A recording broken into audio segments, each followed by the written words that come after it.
Saya cerita yang rileks-rileks. Khalilur Rahman Ibrahim itu pernah ingin, karena penat ya, mikir umat itu penat, capek, ingin masalahnya selesai dan nggak mungkin selesai, sehingga beliau minta umur panjang supaya punya waktu panjang untuk menyelesaikan problem umat. Sama Allah nggak dijawab. Ada orang tua yang sudah renta tua sekali, karena Nabi Ibrahim itu adalah terkenal dermawan, dipanggil terus dikasih kurma. Dikasih kurma itu makan itu meler lagi, makan meler lagi. Terus Nabi Ibrahim masuk kamar, ya Allah saya batalkan doa minta umur sampai tua. Ternyata engkau jawab, kalau terlalu tua kayak itu. Terus kedua, Nabi Daud. Ini cerita dulu ya, jangan ditiru. Saya ulang lagi cerita dulu, jangan ditiru. Nabi Daud itu terkenalnya ini, itu punya istri itu 99. Ini cerita dulu, kalau sekarang maksimal 4, itu saja kalau berani. Kata orang Madura itu kalau ingin punya istri 2, 4 itu 1 tambah 1 sama dengan 0, Gus, karena semuanya lari. Tapi ketika melihat satu perempuan yang cantik itu beliau ingin sekali. Ketika penasihatnya bilang engkau sudah punya 99, tapi tidak ada yang kayak itu. Saya masih ingat sama Profesor Jenny ketika nerjemah inna hadza akhi lahu tisu wa tisuna najah itu. Saya tanya sama Prof Jenny, abahnya Bu Ovain, Pak Jenny kenapa masih ingin yang satu lagi padahal sudah punya 99? Kata Nabi Daud, tidak ada yang kayak itu. Terus saya guyon sama beliau, berani berargumentasi ini depan Bu Latifah, ya jangan, ini kata Nabi Daud, tidak kata saya. Singkat cerita, terus Allah ternyata nggak negur Nabi Daud dengan apalagi mempermalukan, negur depan umum atau di medsos atau yang mempermalukan. Allah bikin drama, yaitu ngutus 2 malaikat. Nabi Daud pas itu raja, 2 malaikat datang tergopoh-gopoh menunjukkan kalau sedang ada masalah yang serius, yang krusial. Nabi Daud sampai kaget, fafazi aminhum, kaget betul Nabi Daud. Tahu-tahu ada orang di depannya terus tanya, kenapa kamu tergopoh-gopoh? Saya ini punya masalah berat ya Nabi Daud. Apa masalah kamu? Ini saudara saya sudah punya kambing 99, minta saya yang punya kambing hanya 1. Gimana cara jenengan? Oh kamu udah adil, kamu rakus, dimaki-maki yang punya 99. Sudah ini keputusan final, sudah pulang. Bareng setelah pulang, loh itu gue banget kata Nabi Daud. Enggak ditegur, Allah pakai drama. Jadi masalah sekarang adalah amar ma'ruf nahi mungkar sudah kehilangan seni bikin yang tanpa masalah, yang tidak menimbulkan masalah baru gitu. Jadi intinya itu ada penyelesaian masalah yang tidak harus seperti itu gitu, pakai drama, pakai apalah yang. Terus cerita ketiga, banyak peristiwa-peristiwa sosial. Saya ulang lagi, peristiwa-peristiwa sosial yang penyelesaiannya itu juga agak lewat pengadilan. Ada ayat wa Daud wa Sulaiman idh yahkumani fil harthi idh nafashat fihi wa namul qaum. Itu yang diceritakan di beberapa tafsir. Ada cerita unik begini, ada 2 perempuan kakak beradik, sama-sama punya anak, kebetulan sama-sama ganteng. Karena masih kecil itu kan mirip. Saya ulang lagi, karena masih kecil itu mirip.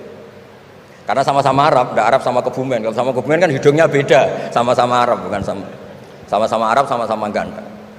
Singkat cerita, yang satu ini dimakan serigala, anaknya yang satu dimakan serigala. Kemudian semuanya mengklaim yang dimakan tuh anak kamu, bukan anak saya, sehingga anak satu ini milik saya. Yang satu bilang ini anak saya yang selamat, yang anak kamu dimakan serigala. Nabi Daud ketika ada pengadilan seperti itu menghukumi yang argumentasinya meyakinkan. Sudah ini milik kamu karena kamu lebih berargumentasi. Setelah keluar, kata Nabi Sulaiman pas itu masih kecil, kalau hakimnya saya, keputusannya tidak seperti itu. Karena Nabi Daud itu demokratis, saya pokoknya tidak akan keluar dari jalur Quran sebagai pemenuhan, karena saya Profesor Quraisy, Profesor Zain itu orang yang sangat menuhi Quran. Terus kata Nabi Daud, Sulaiman sini, sudah kamu saja yang mengadili. Ternyata apa Nabi Sulaiman itu? Ngambil pisau. Mana anak yang selamat? Ini, udah kita bagi 2 saja supaya agak konflik gitu. Terus ada yang nangis histeris, menangis nangis, yang satu tenang saja. Terus sama Nabi Sulaiman anaknya dikasihkan yang nangis. Ini ibu beneran ini. Berarti ini ibunya beneran, ini anaknya mau dipotong nangis, kamu mesti ndak. Masa anaknya mau dipotong diam aja? jadi ternyata sebagian pengadilan dulu itu pakai perangkat psikologis. Gak mungkin secara naluri normal orang anaknya mau dipotong membiarkan, itu pasti ada ibunya itu. Akhirnya dimenangkan yang nangis tadi. Jadi banyak cerita di literatur saya. Itu tidak semua masalah atau kemungkaran atau maksiat atau apa itu diselesaikan pakai cara-cara mempermalukan di depan umum atau pidato berapi-api yang mojokkan sana sini. Cerita saya yang terakhir adalah tentang Rasulullah Muhammad SAW. Itu ada orang yang jenisnya hipersek atau hiper lah. Itu dia mau masuk Islam tuh problemnya karena dilarang zina, dilarang seks bebas. Gaduh di masjid itu. Nabi memang kalau nemuin tamu di masjid karena itu wilayah publik. Nabi tanya, "Loh, kenapa gaduh?" Itu ada pemuda yang ingin masuk Islam tapi yasta'dzinu fi zina. Dia minta izin supaya tetap boleh zina. Nah, kenapa gaduh? Semua sahabat melarang karena itu nggak mungkin. Makanya nggak boleh ketemu jenengan itu. Kata Nabi, "Enggak apa-apa, suruh ketemu saya." Setelah ketemu Rasulullah di depan beliau, "Apa betul kamu pemuda yang ingin masuk Islam tapi minta izin tetap boleh zina?" "Iya ya Rasulullah." Apa jawabannya Nabi itu unik. Atuhibbuhu li ummik, pertama. Kamu suka kalau ibu kamu profesinya seperti itu kemudian dinikmati hidung-hidung belang? Enggak Nabi. Kalau ada orang gitu sama ibu saya tak pukul. Atuhibbuhu li bintik. Kamu suka punya putri yang jadi mainannya orang-orang hidung belang? Ya enggak Nabi. Atuhibbuhu li ammatik. Kamu suka kalau itu terjadi di bule kamu? Sampai nyebut sekian orang-orang yang dicintai pemuda itu. Akhirnya pemuda itu, wallahi, demi Allah saya tidak pernah melihat sesuatu seburuk zina, seburuk itu. Dan demi Allah saya tidak akan zina lagi. Jadi logikanya diset oleh Nabi, dan Nabi tidak ngancam neraka, tidak marah, tapi logikanya diatur. Itu pula yang sering digunakan di Quran, sering ada kata kul aro'aitum, ya kan banyak di Quran. Aro'aitum itu orang diajak berpikir bersama. Ya, jadi menjaga kemajmukan, menjaga ukhuwah itu dimulai dari cara menyelesaikan. Tidak semuanya harus pakai marah-marah, pakai apa. Dimulai dari Allah sendiri dalam banyak cerita di Quran, di hadis itu suka hal-hal yang kecil, yang keseharian. Makanya dulu itu kalau ulama ditanya, saya ini tidak punya uang padahal ingin makan enak. Ij'al idama ka'al ju'a. Ya, lauk paling enak itu satu, yaitu lapar. Kalau kita puasa, makan apa saja enak karena lapar. Orang sudah lupa, ngiranya makan enak itu kalau menunya atau lauknya sesuai selera, itu keliru. Ij'al idama ka'al ju'. Jadikan lauk terbaik adalah lapar. Wah, kita mau tidur gak enak gini-gini, ingin cari tempat yang enak. Ya, makanya Kiai kuno kalau nasihati anak-anaknya, kamu kalau ngaji makan yang enak, tidur yang enak. Maknanya jangan tidur kalau gak ngantuk banget, jangan makan kalau tidak lapar banget. Itu pasti semuanya menjadi enak. Nah, orang sudah melupakan kearifan-kearifan begitu, sehingga solusi-solusi yang dibikin ini lompatannya malah kacau, karena sebetulnya itu ndak adatnya Allah. Terus yang terakhir, ini makalah yang saya bawa dari dalam. Ini mungkin nanti Pak Munjid bisa belajar. Bisa ya tadi, bisa dijual ini. Karena sekarang itu ngaji itu pokoknya keren lah sekarang itu. Ngaji sekarang tuh fid dunya hasanah wa fil akhirati hasanah. Dulu ngaji itu hanya fil akhirati hasanah, enggak dapat apa-apa. Kalau sekarang tuh fid dunya hasanah wa fil akhirati enggak jelas. Karena sudah dapat upah itu. Nah, ini cerita, ini di tafsir Qurtubi, nafsiri ayat la khaira fi katsirin min najwahum illa man amara bi shadaqatin. Ikutnya suratun Nisa, nanti bisa dicari di, ya kalau orang UGM mungkin di googling mungkin 114 ayatnya itu.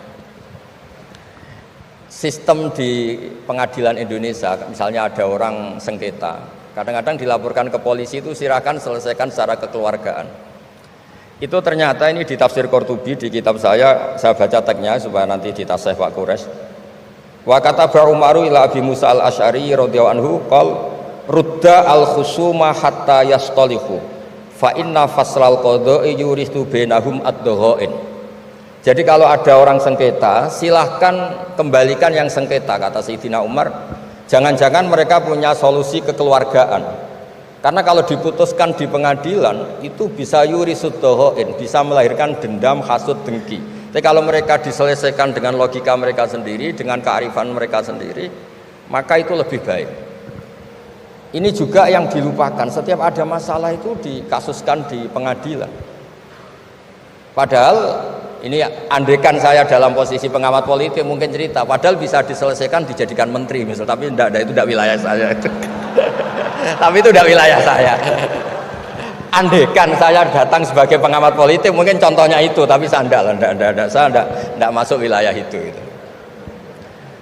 Cerita-cerita itu masyhur itu. Dulu ini cerita lagi ke Habib Quraisy di Abi Quraisy ya. Pernah ada orang itu saking solehnya beli tanah, mestinya beli tanah seisinya, lala tanah itu emasnya banyak. Setelah itu orang itu bilang, saya ini hanya beli tanah kok isinya emas banyak, ini gimana? Bilang sama penjualnya. Penjualnya nggak mau, enggak, saya jual tanah seisinya, emas itu milik kamu, enggak, saya beli tanah kok dapat emas. Itu dulu penyelesaiannya bilang, kamu punya anak putri, kamu punya anak laki, ya sudah besanan saja biar gak kelio. Jadi dulu banyak cerita-cerita kearifan yang orang itu udah harus rame-rame di pengadilan. Ya tadi andaikan saya politik, mungkin contohnya nggak usah di MK lah, dimenterikan gitu. Misalnya andaikan saya politikus, tapi itu udah wilayah saya. Jadi di antara kebaikan Islam, benan nas, bukan benal muslimin, bukan benal muslim wal kafir, benan nas. Kita rukun sesama non muslim itu juga ajaran Islam. La khaira fi katsirin min najwahum.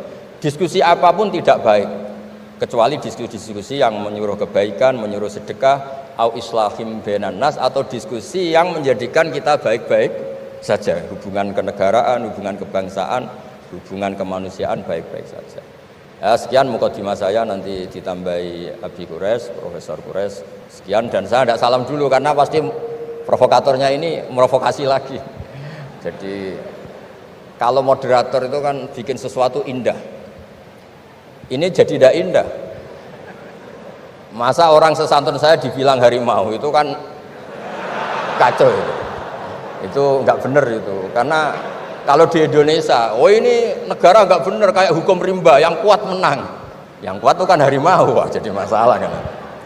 Tapi saya maafkan karena di dunia kiai ini masih mu'alaf latihannya. Saya alhamdulillah orang-orang UGM memang sering ketemu saya dulu zaman Pak Panut. Ini rumah saya ganggu ya berkali-kali. Jadi ya enggak apa-apa, silahkan salah karena Allah Maha Pemaaf gitu. Monggo.